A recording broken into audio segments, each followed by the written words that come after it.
Now, before we start this video, there's a lot of misconceptions out there of the lore. Hell, even I thought that Siva was the name of the continent just a few weeks ago, and I'm sure people are going to be very passionate in the comments about their perceptions of the lore. But I'm using foxhole.wiki.gg as my main source, because after consulting multiple lore nerds, they all came back and said that this is the most accurate source out there. So if you have any problems with what I say, check my sources, dude. Also, big thank you to the lore nerds for helping me out with questions and assets for this video. And hopefully after making this video, I can be considered a honorary member of the lore nerd community. Anyways, thank you so much and enjoy the video. To understand the never-ending wars of the present, we must go back. Back to a time with no colonials or wardens, to a less sophisticated time. This period is clouded in mystery. The duration and sequence of historical events remain largely unknown, and the technological landscape was varied depending on the region. Though by its conclusion, the widespread use of early gunpowder had already emerged. Our understanding of this period begins in Raqqa, the continent where the game takes place. In its northern fringes was the land of Siva, fragmented into numerous independent chiefdoms, each governed by their clans, with a diverse variation in their organization and governing structures. Conflict among rival clans was prevalent, but all considered themselves Sivish, sharing traditions, folklore, and a long history of trade and intermingling. Many prominent landmarks trace their origins to this time, such as Fort Viper, overlooking the ancient city of Kirknil, the Weathering Halls, and the Great Warden Dam. Meanwhile, in the southern regions of the continent, a powerful state known as the Golden Empire of Messia emerged, with a hunger to conquer neighboring lands and peoples. This expansion eventually reached Siva. Some could say that this is where the rivalry between North and South began, for the Golden Empire achieved significant success in subjugating the various clans of Siva, with its influence extending as far north as the Clan's Head Valley. According to Sivish legends, a golden emperor once attempted to subdue the mountain tribes of this region, laying siege to the castle of a local petty king. However, the campaign ultimately failed due to the harsh winters of the north, forcing the invaders back south. But not all clans resisted the empire. For instance, the Callum clan, rulers of Callum's Cape, chose to cooperate. They profited greatly by providing mercenary and auxiliary troops for the Empire's overseas campaigns, using the wealth they amassed to fund the construction of Callum's Keep. Eventually, empires crumble, and so did the Golden Empire. The how and why is forgotten to history, but in its wake, different states and kingdoms emerged, one of which would become known as the Kingdom of Veli, which would play an important role in the geopolitics of the region. It is also theorized that other states such as Crownia and Estrella would also be born during the collapse. As for the homeland of the Golden Empire, it went through massive governmental reforms and leadership changes, casting aside imperial rule for one led by a senate, becoming known as the Messian Republic. In the north, Siva would return to the ways of old, and the clans would take back control, with life carrying on as though the invasions never happened. Around the year 400, alliances and rivalries among the Sivish clans ignited in a petty conflict that quickly escalated into a decades-long war known as the Breaking. Some say that this devastating conflict endured for so long that warfare evolved from horse and lance to musket and gunpowder. Many clans united into larger factions during the war, while others were destroyed. By the end of the conflict, only about a dozen kingdoms remained. The prolonged war ravaged the land, disrupted foreign trade, and drew the intervention of neighboring powers such as the Nevish Whitecoats and the Velian Royal Vanguard. Amidst the decades of chaos, a young member of the Callahan clan sought to end the senseless violence and unify Siva. According to often unreliable accounts, Ian Callahan embarked on a journey, accompanied by 10 entrusted companions, later known as his Hands, and gained the backing of the powerful Mercy clan, He travelled to meet with warring Sievish kings, persuading some to join while others resisted, and some even attempted to kill him. At one point, Ian was imprisoned for a year in the Heartlands by the ruler of the Barony clan, but eventually even the king of the Heartlands was convinced to join Ian's cause. The war came to an end with a historic gathering on neutral ground in central Siva. This site would later become the capital of the new nation. There, after heated debate, representatives of the clans convened and agreed to unify under one banner. The Mercy clan, Barony clan, and Maconmara clan all voted to have Ian be the first leader of this new Sievish nation, marking the end of the breaking. Ian, now widely recognized by contemporary audiences as just Callahan, assumed the title of the first Archon of Siva and established a unified standing army, composed of soldiers from all clans, known as the Wardens. But not all of Siva joined this unification. The Callum clan, which had remained neutral throughout the breaking, retained its independence. Shortly after unification, however, the death of Niall Callum, King of the Cape, sparked the first struggle for the fledgling Sievish nation. Callahan and his northern neighbour, the King of Nicknevin, both vied for control of the vacant keep. Ownership changed hands many times, until superior Nevish military technology secured it. This dispute was followed by a series of northern border conflicts during the nation's early years. Callahan himself is credited with halting a significant northern invasion, but looking toward ending hostilities, Callahan eventually recognized the keep as protected Nevish territory. It is thought that during this time, the Great Warden Dam earned its current name as a symbol of peace. With its northern borders secured, Siva turned its attention to economic growth. The unified nation flourished as a major trade power. Much of this prosperity stemmed from trade along the Saltbrook Channel, with the River Mersey serving as a vital natural canal linking the endless sea to the aging ocean. Siva also fostered friendly relations with its southern neighbour, the Kingdom of Veli. With trade thriving along the Great March, a major roadway was developed to facilitate the ongoing trade, connecting the south to the newly established capital of Sunhaven.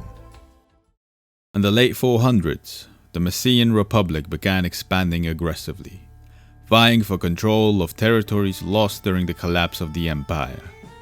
Veli became the prime target of these expansions. This rising threat prompted Callahan to initiate the construction of a massive defensive structure, a wall spanning from east to west, from sea to sea, the Bulwark. However, the wall's construction deepened divisions within the Velian population. Many southern Velians, feeling abandoned and cut off from northern aid, began to align themselves with the Messian Republic, furthering tensions. These divisions escalated into a full-scale civil war between the Kingdom of Veli and the Republican colonials, bolstered by the backing of the Messian Colonial Legion. The Velian aristocracy found themselves on the defensive, prompting Callahan to intervene in the conflict on their behalf. To bolster the royalist forces, a new army was formed, the Hands of Veli. This loyalist force was heavily supported by the Sievish Wardens, who provided equipment, manpower, and leadership. Through diplomatic efforts led by Sievish missionaries, the Hands secured the support of Dio, a prominent leader in the Kulakai region, who sought to establish an independent Kulakai state. This alliance gave the royalists a significant advantage, but came at a steep cost.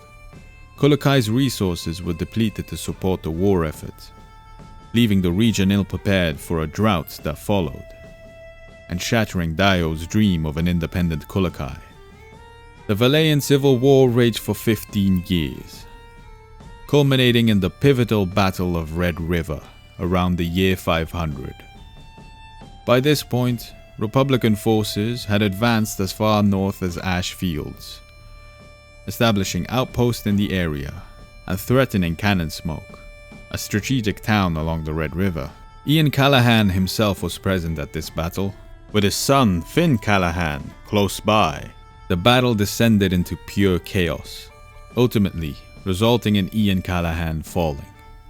Invigorated by their unexpected success, the Republican forces hastily launched a disorganized offensive to expel the northern defenders. However, Callahan's death became a rallying cry for the hands of Veli. United under Finn's leadership, they launched a well-coordinated counterattack, shattering the Republican lines and securing a decisive victory. The Civil War ended soon after, resulting in a divided Velian nation. The majority of Veli, with its capital of Damokratos, became a member state of the Messian Republic. Meanwhile, northern Veli was annexed by the new Sievish Archon, marking a drastic shift in the region's political landscape. Following the Civil War, the world entered a period of roughly 200 years of relative peace. No major conflicts are currently known in this time, but this era is sparsely documented, with most surviving records focusing on the immediate aftermath of the Civil War. In Siva, unrest arose. Sometime after the death of Ian Callahan, riots of unclear nature broke out in the city of Wendon's Row and spread southward to Ogmaron. These disturbances were resolved by Cardan Callahan, the fourth son of Ian, who personally intervened to negotiate peace. His efforts led to the establishment of the Brigade of the Eight Sons, named in honor of his brothers. The Bulwark, the Great Wall conceived as a defense against Messian aggression, was finally completed during this time, though not without controversy. In the region of Westgate, the local population of CO Highlands opposed its construction, and were ultimately forced to abandon their ancestral homes. Reports suggest that Warden soldiers committed heinous atrocities against the CO population, though it remains unclear whether these were isolated incidents or part of a broader national policy. Meanwhile, Velian lands south of the Bulwark were integrated into Sievish society, likely experiencing gradual colonization by Sievish settlers and religious conversion efforts. These actions prompted resistance from Velian rebel groups, resulting in a guerrilla warfare campaign that eventually led to the assassination of Cardan Callahan. On the global stage, both Siva and the Messian Republic continued to expand their influence. Siva thrived economically, entering what is often described as a golden age of trade. However, its aggressive mercantile policies contributed to the growing divide with Messia. For its part, the Republic pursued its own territorial ambitions, annexing regions such as Crownia and the Alliant Union. Relations between the two powers remained fraught, with disputes over the Velian borderlands becoming a persistent source of conflict. But not all was bleak. During this period of relative calm, technological advancement steadily progressed. At some point, the world experienced an industrial revolution, ushering in a new era of innovation and transformation.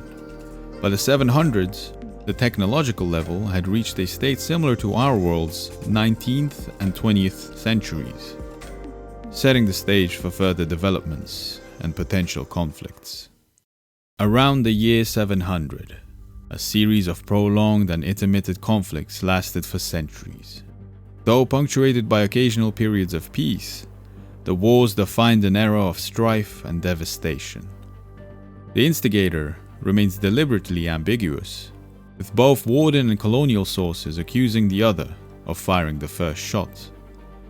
During this time, technological innovation stagnated. While new achievements were made, they never surpassed the technological level comparable to the late Second World War of our world.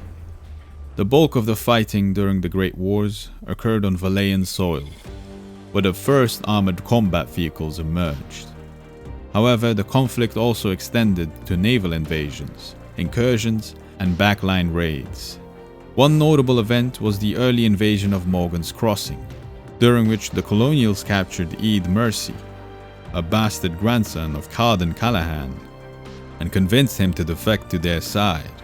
Throughout the early wars, the Bulwark, Siva's greatest shield, remained uncrossed by the colonial forces. It was heavily modernized during this period, bolstered by relic bases and coastal guns to fortify the defenses. However, this stalemate ended with the rise of Velian legate Silas Maro. Born in a land of war and destruction, he would be the first to breach the bulwark in the mid-700s, moving the conflict further north. The exact details of this historic feat are unclear, but it is known to have occurred in the Heartlands, at the site now called the Breach. The event may have involved the first siege of Brightwall, later renamed to the Blemish. Additionally, there are accounts of colonials inciting a popular revolt in Westgate, exploiting the local discontent south of the bulwark to secure a path through its gates. After breaking through the bulwark, Silas Maro led his forces further north, aiming for the Sievish capital. While a simultaneous naval assault targeted the Farnack coast in a pincer maneuver, this operation was possibly commanded by Captain Ambrose Leon, also known as the Lionheart, and his elite force, the Howling Lions. However, the assault faltered at the Battle of Sunhaven, where Silas was assassinated, causing the colonial forces to retreat. A swift Warden counterattack followed, taking the colonials by surprise, and leading to the occupation of numerous northern Valayan towns, including Terizo. Following these events, a decades-long period of peace known as the Dead Years allowed war-torn cities and towns, such as Terizo, to recover and flourish. During this time, Duncan McCornmara was elected Archon, becoming the first to hold this position without bearing the names Mercy or Callahan. He is credited with founding Jade Cove, a prosperous coastal city celebrated as Siva's western gem. But peace between the two powers was fragile. In 782, Thea Maro, great-granddaughter of Silas Maro, was born in Terizo, then under Warden occupation. For reasons unknown, she was not evacuated and instead trained in secret by agents of her family. As a young woman, Thea began organizing a resistance movement, earning the trust of the local Warden commanders before ultimately betraying them. She executed the local Warden leader and liberated Terizo for the Republic. Thea quickly rose through the ranks of the Colonial Legion, eventually commanding her own force, the Swords of Maro. Her campaigns proved devastating for Siva, exposing Duncan McCornmara's ineffective leadership. Under her command, the Colonials captured the capital city of Sunhaven, which would become known as the Abandoned Ward after its fall. During this renewed phase of wars, the Colonials breached the bulwark once again. A significant armored assault advanced through what is now called the Drowned Vale. In a desperate response, the Wardens destroyed the Longbone Dam in Marben Hollow, flooding the Deepfleet Valley, eliminating the colonial advance and drowning thousands of their own civilians. This act remains one of the most infamous tragedies of the Great Wars. The Boreal Wars represent a distinct phase within the broader Great Wars, marked by the conflict's movement further north, following the fall of Sunhaven. This defeat forced the Sievish leadership to retreat to the city-state of Wendon's Row, a fortified mountain stronghold that became the seat of the exiled government. Large numbers of civilians followed the government in a desperate exodus, including a notable caravan of refugees from Bay Sinach and the Reaching Trail, leaving these regions largely abandoned. As the Wardens lost control of what would later be called the Deadlands, they fell back to Callahan's Passage, leveraging the mountainous terrain for defense. However, their retreat was disrupted when colonial paratroopers established a northern base in the Reaching Trail, cutting off the Warden forces. Meanwhile, fighting in the moors reached a deadlock, with both sides digging vast trench networks that scar the land to this day. Despite numerous colonial offenses, Wendon's Row held firm, protected by its strategic position and the formidable Sievish defenses. With Archon Duncan McCormara discredited by his failures, leadership shifted to Witten councillor John Powderkeg Barony, a seasoned military leader renowned for his successes south of the Bulwark. Barony initiated negotiations with Siva's long-term rival, the Kingdom of Nicknevin, seeking an alliance against the colonials. Despite colonial efforts to sabotage these talks, a pact was signed on the Scrying Belt, laying the foundation for the Nevish Alliance. This alliance would later expand to include other nations, such as Sorovia and Edel. The Nevish Alliance dramatically shifted the balance of power. In response, the Messian Senate ordered Ambrose Leon, the famed Lionheart, and his Howling Lions to seize Callum's Keep, a key strategic location. However, they were met and defeated by King Olavi Koskinen of Nicknevin, whose forces sank the Lionheart's flagship, leading to Ambrose's disappearance from historical records. While it is unclear whether these events occurred during the Boreal Wars or earlier, they marked a turning point in the conflict. During this time, Thea Maro, the Velian commander who had become a celebrated figure in the Legion, offered peace to the Sievish government in exchange for their integration into the Republic. Her proposal was decisively rejected. Despite her military successes, Thea's rise to prominence had not been anticipated by the Messian Senate, which initially viewed the Sievish inner defenses as impenetrable. Upon learning of her achievements, they offered her a seat on the Senate as a Velian representative. She declined, choosing to remain a commander in the Legion, attaining the rank of Legatus Domini. She continued to lead campaigns until her death in 847, at the age of 65. She was buried in her hometown of Terizo, alongside her loyal swords of Maro. Colonial forces continued to push northward, reaching as far as Basin Sinach. However, with the assistance of the Nevish Alliance, the Wardens managed to hold critical positions, despite losing much of their territory.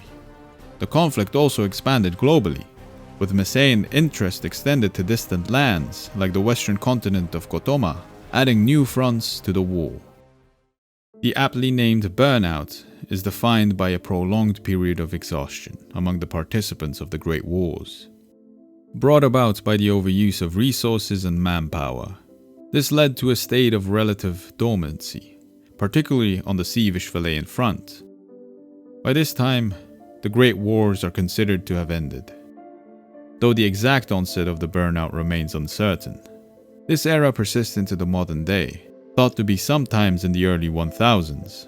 The young Fionn Mercy rose to power as the Sievish Archon, a role he may still occupy. His popularity is debated. For instance, his extravagant spending during the turn of the Millennium celebrations incited the largest riots the Nevish Alliance had ever seen. While the Alliance achieved significant advancements during this era, such events threatened to undermine its progress. Meanwhile, the Messian Republic has expanded to encompass 16 member states by the year 1005, achieving considerable influence. However, it too faced internal unrest, with revolts recorded in regions like Demiurg and Craunia. Despite these challenges, no evidence suggests an imminent collapse or a large-scale crisis within either side. This era reflects a world deeply scarred by past conflicts, yet thriving to rebuild amidst enduring struggles and uncertain peace. And this is the theoretical current setting of the game. The player wars are not part of the world's lore, and that's why the game world is frozen in time, perpetually in a period of late autumn or early winter. So every player war is just the same war, stuck in an unending time loop. Just like the Great Wars, we don't know who fired the first shot, but both sides are more than willing to fight till the end. And this is the current story of Foxhole.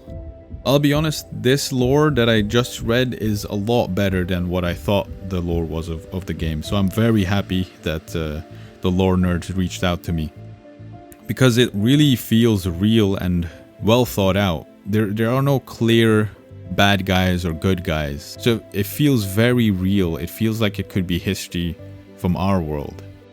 And I think the message in this story is That in the end, there are no good guys or bad guys in wars. There's just guys. And if everyone realized that, maybe we could live in a better world. A world that isn't scarred by the horrors of hatred. But what do you think? I'd love to hear your takes in the comments. If you made it this far, why don't you go ahead and subscribe? And yeah, have a nice day. Okay, bye.